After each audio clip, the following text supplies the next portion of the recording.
Hi friends, എല്ലാവരും സുഖമായിട്ടിരിക്കുന്നു. അപ്പോൾ ഇന്നും ഒരുപോലെ വീഡിയോ ഇട്ടിട്ടുണ്ടെങ്കിൽ നിങ്ങൾക്കും ബോറാകും എനിക്കും ബോറാകും. അപ്പോൾ ഇന്നൊരു വെള്ളയപ്പം ഉണ്ടാക്കുന്ന വീഡിയോ ആണ് ചെയ്യാൻ പോകുന്നത്. അപ്പോൾ ഞാൻ ദേ അരിയൊക്കെ കുതിരാൻ വെള്ളത്തിലിട്ടിട്ടുണ്ടായിരുന്നു.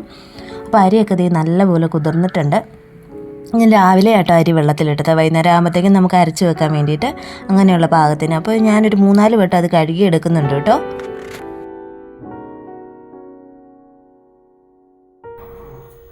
അപ്പോൾ കഴുകിയൊക്കെ എടുത്ത് ഞാൻ അത് മിക്സിയുടെ ജാറിലാക്കി അരച്ചെടുക്കാൻ പോവുകയാണ് കേട്ടോന്നേ.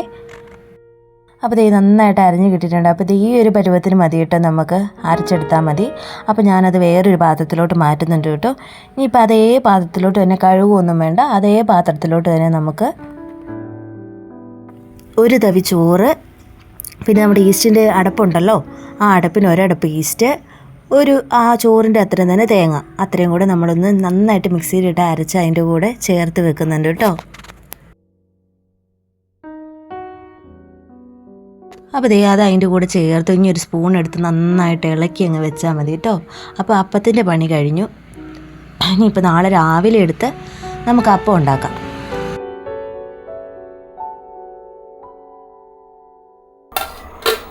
അപ്പോൾ ഒരു അടപ്പ് വെച്ച് മൂടിയും കൂടെ വെക്കുന്നുണ്ട് കേട്ടോ. പിന്നെ അപ്പത്തിന് കടലക്കറിയാണ് കേട്ടോ വെക്കാൻ പോകുന്നത്. അപ്പോൾ ഞാൻ കടലയും കൂടെ വെള്ളത്തിലിടുന്നുണ്ട്. Good morning. അപ്പോൾ ഇന്നലെ നമ്മൾ അരിയൊക്കെ വെള്ളത്തിലിട്ട് അരച്ചൊക്കെ വെച്ചിട്ടുണ്ട്. അപ്പോൾ ഇന്ന് നമുക്കത് അപ്പം ഉണ്ടാക്കണം. അപ്പോൾ ഇന്ന് രാവിലെ നല്ല മഴയായിരുന്നു കേട്ടോ. അപ്പോൾ ഇന്ന് രാവിലെ നോക്കിയപ്പോൾ ചെടിയിൽ നല്ല പൂക്കളൊക്കെ വിരിഞ്ഞിട്ടുണ്ട്. അപ്പോൾ അതൊന്ന് ഷൂട്ട് ചെയ്യാമെന്ന് വിചാരിച്ച് രാവിലെ ഇറങ്ങിയതാണ് കേട്ടോ. ഇനി നമുക്കിതൊക്കെ കഴിഞ്ഞിട്ട് പോയി അപ്പം ഉണ്ടാക്കണം. അപ്പോൾ നമ്മുടെ മാവൊക്കെ നന്നായിട്ട് പുളിച്ച് പൊങ്ങിയിട്ടുണ്ട്. അപ്പോൾ ഇച്ചിരി മാവുള്ളതുകൊണ്ടാട്ടോ താഴോട്ടൊന്നും വീഴാത്തത്. അപ്പോൾ ഇനിയിപ്പം ഇതിലോട്ട് നമുക്ക് ഇച്ചിരി ഉപ്പും കൂടെ ചേർത്തിട്ട് നന്നായിട്ടൊന്ന് ഇളക്കിയെടുക്കണം. അപ്പോൾ ഞാൻ ഉപ്പൊക്കെ ചേർത്തിട്ടുണ്ട്. ഒരു കണക്കിനനുസരിച്ച് അങ്ങ് ഉപ്പ് ചേർത്താൽ മതി. എന്നിട്ട് ഞാൻ നന്നായിട്ട് ഇളക്കിയെടുക്കുന്നുണ്ട്.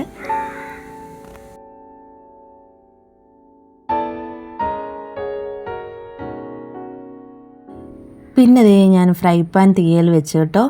അപ്പോൾ എൻ്റെ സൗണ്ടിനൊരു ചെറിയ ഇതുണ്ട്, എനിക്ക് നല്ല ചുമയാണ്. എന്നാ ചുമയാണെങ്കിലും നമുക്ക് ചെയ്യേണ്ട കാര്യം ചെയ്യാണ്ടിരിക്കാൻ പറ്റത്തില്ലല്ലോ.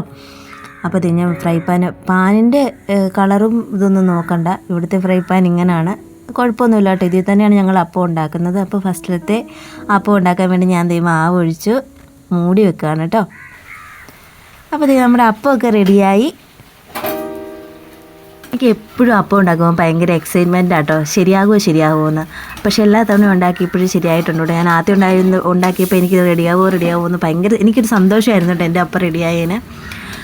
അപ്പോൾ നല്ല സോഫ്റ്റ് ആയിട്ടുള്ള അപ്പമായിരുന്നു. അപ്പോൾ ആദ്യത്തെ അപ്പം ഉണ്ടാക്കി കഴിഞ്ഞ് അപ്പോൾ അടുത്തത് ഞാൻ ഒഴിക്കാൻ പോവുകയാണ്, മാവ് ഒഴിക്കാൻ വേണ്ടിയിട്ട് പോവുകയാണ്. എല്ലാം നമുക്കിങ്ങനെ ഉണ്ടാക്കിയെടുക്കണം, എന്നിട്ട് വേണം നമുക്ക് കടലക്കറി വെക്കാൻ.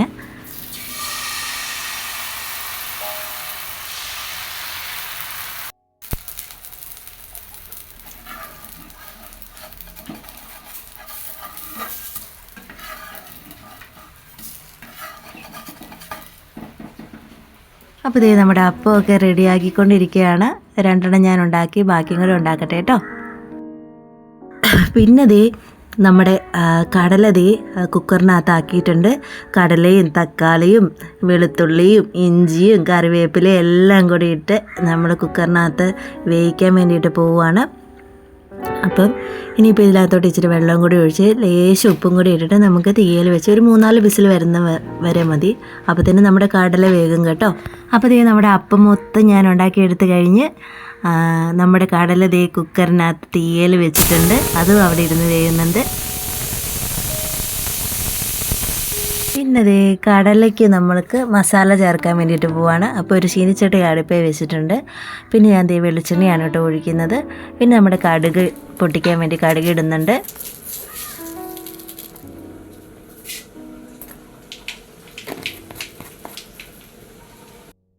കടുകൊക്കെ പൊട്ടി വന്നപ്പോഴത്തേക്ക് ലേശം ചെറിയുള്ളി ഇടുന്നുണ്ട് കേട്ടോ. നമ്മൾ സവോള കടലയുടെ കൂടി ഇട്ടിട്ടുണ്ടായിരുന്നു. അപ്പോൾ ചെറിയുള്ളിയും കൂടി ഒന്ന് മൂത്ത് വരുമ്പോഴത്തേക്കും നമുക്ക് മസാലയും കൂടി ആഡ് ചെയ്യാം.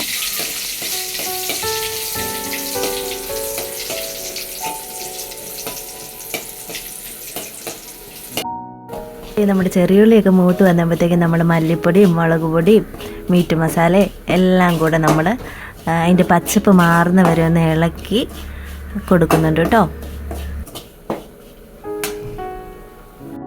പിന്നെ ദേ അതിലോട്ട് നമ്മുടെ കടല ഇടാൻ നേരായിട്ടുണ്ട്. അപ്പം നമ്മൾ ദേ കടല ഇട്ട് കൊടുക്കുന്നുണ്ട്.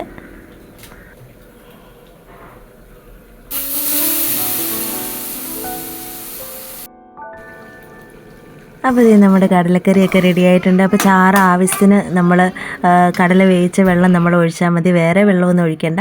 ഇത് നമ്മുടെ സൂപ്പർ വെള്ളയപ്പം കടലക്കറിയും റെഡി ആയിട്ടുണ്ട്. ഇഷ്ടപ്പെട്ടാൽ ലൈക്ക് ചെയ്യണേ. അടുത്ത നല്ലൊരു വീഡിയോ ആയിട്ട് കാണുന്നവരെ ടാറ്റാ ബൈ ബൈ.